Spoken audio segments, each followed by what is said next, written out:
Teenage Mutant Ninja Turtles and the Flaming Carrot, issue number 3. This came out January 1994. And this cover, well, I was going to say it's a lie, but it's not, because this scene does technically happen in this issue, but it happens at the very end. I will say this issue does a pretty good job when it comes to balancing action scenes with scenes, that move the plot. So the first issue is mostly like plot heavy. The second issue is mostly action heavy. This issue is a nice mix of both of them. So we start off where we left off in the last issue, with the Turtles and the Mystery Men fighting a huge group of these green firemen. And we just have a huge showdown between the two. And as this is happening, the Mystery Men discover that there's a bunch of another wave of these green men coming from behind there. They're riding on these leaves in the water. They start fighting the green men. They start getting overrun. Star Shark tackled by a group of them, and they start, overrunning him. The Shoveler comes in to help, but they tackle him down too. And basically they kind of envelope them, and they start falling asleep. They realize that when you're surrounded by these green fire, it kind of puts you to sleep.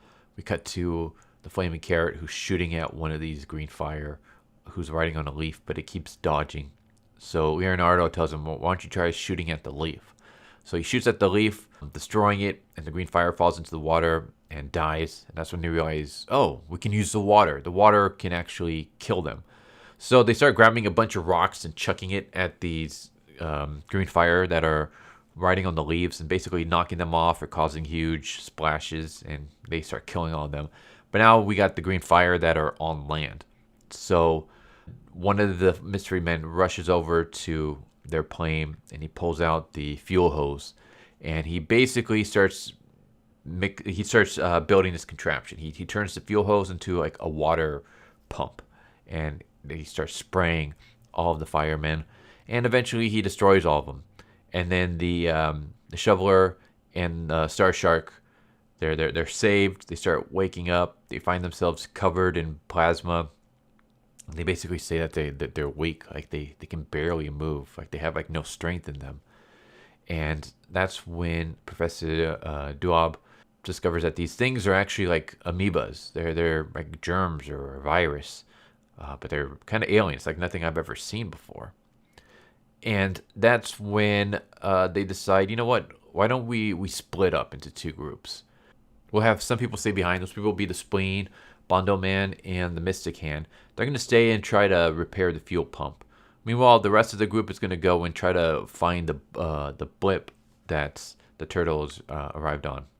And so when they find their blimp, they also find a bunch of Polaroids at the campsite.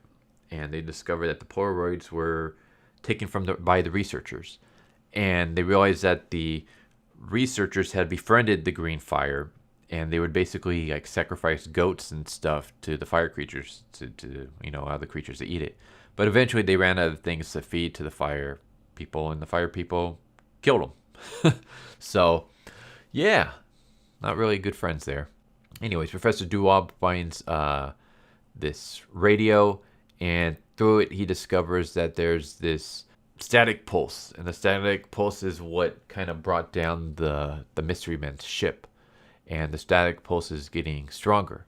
And he says, eventually this pulse is going to get so strong that it's going to, cover the entire Earth in about a week. So we got to find out where this pulse is coming from. We got to stop it. Otherwise, we have no idea what kind of damage this thing can cause. It kind of seems like it's like a giant EMP in a sense. So yeah, they basically have to go out and try to find where this static thing is coming from. And eventually we cut to them, and they're in the sunken city.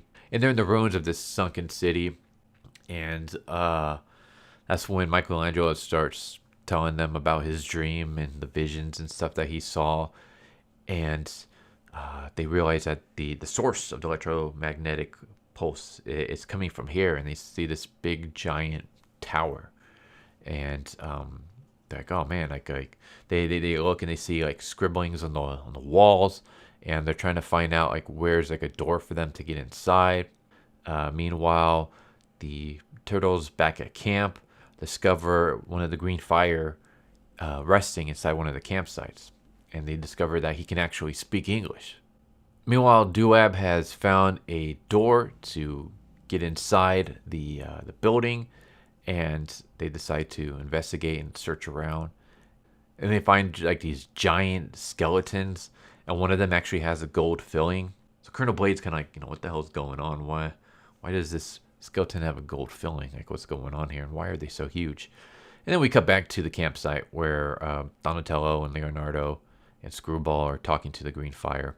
And the Green Fire kind of has like a sad story. He tells them that he actually was a member of the Scientists. His name was Leighton Sykes. At first, they found these green firemen, and they decided to defeat them. They kind of treated the firemen as pets. These firemen were curious embryo children.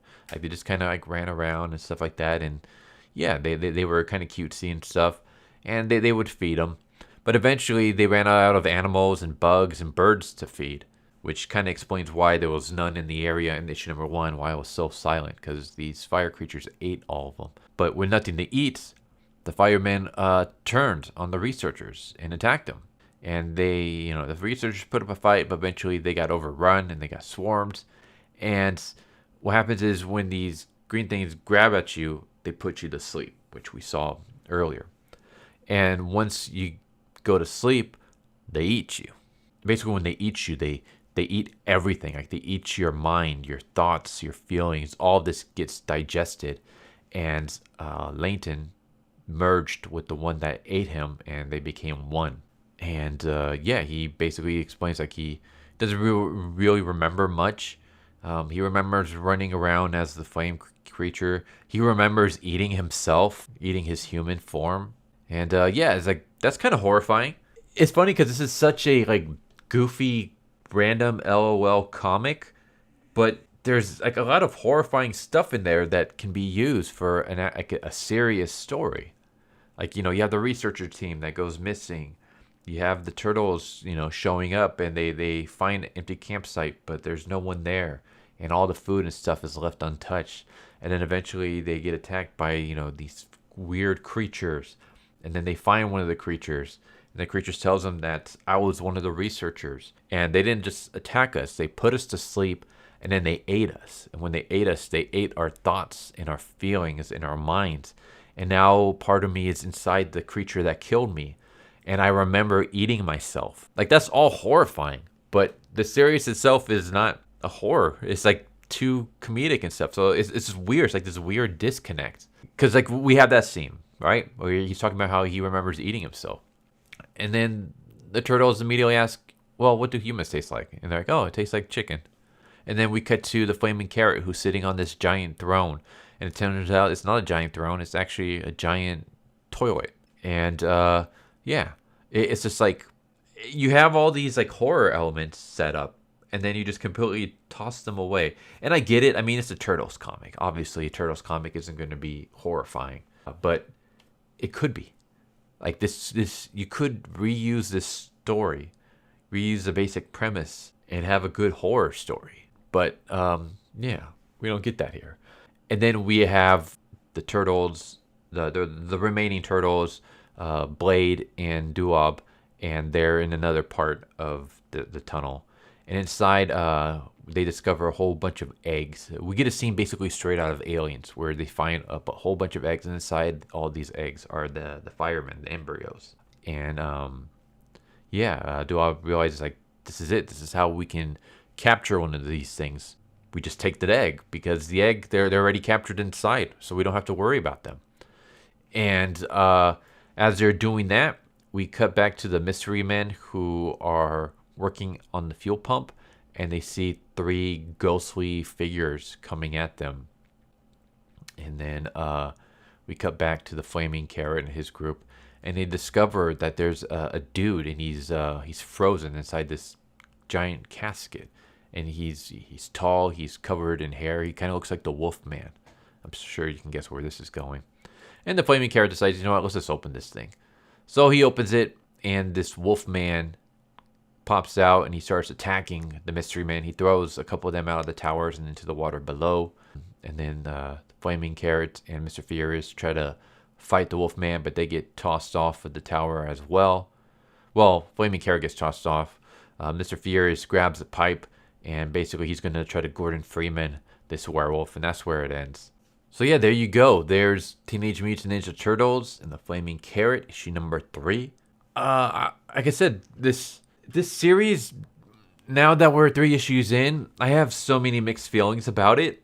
I'm not a fan of the humor in it. It's just, I don't know. It's just not doing anything for me. Like from the Mystery Men. The Mystery Men, I don't find them entertaining. I don't find them funny. I find their jokes and their humor kind of lame. And the Turtles, I always like the Turtles more when they're a little bit more serious and not as goofy. Like this reminds me less of Mirage Comics Turtles and more of like Archie Comics Turtles. These are more like just kind of goofy, what the hell am I reading kind of, humor. Whereas the Turtles in the Mirage, at least in Volume 1 and stuff, were more serious and gritty and stuff. And I kind of miss that. So I'm hoping we'll get that when we actually dive into Volume 2. But yeah, the humor's not really doing it for me. What's doing it for me is the horror aspects, but this isn't a horror. So it's like I can see where this could go. Like I can envision what this could have been if it wasn't a Mystery Men and Turtles crossover. If it was like its own original thing, I think it would be a really good story. Like I said, you have all these horror elements.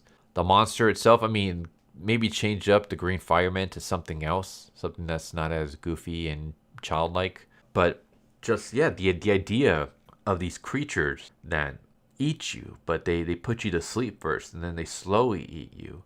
And then they don't just eat you, but they eat everything. They eat your mind, your thoughts, your soul, like your entire being.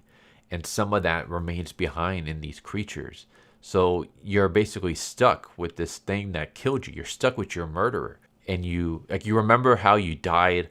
You see it through the eyes of your killer. You felt what they felt. You tasted what they tasted like. Like this murderer that, that killed you. Obviously a murderer that killed you. This thing that murdered you and ate you. You know what you taste like because you saw it through their eyes. You basically ate yourself. Like that's horrifying, but it's not played up as a horror. It's just played up as a goofy Mystery Men Turtles crossover, and it's kind of like, I don't know. That kind of sucks because I mean, I love the Turtles. Don't care about the Mystery Men, but this is like a story that's I don't know. I look at it and I'm like, what could have been? This could have been a really good horror miniseries. But yeah, in regards to the other issues, I think this is probably the best one out of the 3 so far. Nice mix of action as well as, plot development. And again, like I said, I like the horror elements that were in here, even if they're not really going anywhere. Horrifying, I should say. So yeah, I'm kind of interested to see how this is all going to conclude. I guess we'll find out in the next issue. But there you go. Teenage Mutant Ninja Turtles and the Flaming Carrot, issue number 3. Hope you enjoyed the video. Take care, and I hope to see you next time. Later. So what'd you guys think of that video? I hope you guys enjoyed. If you guys haven't already, please subscribe, hit that bell for a notification, leave a like if you enjoyed the video.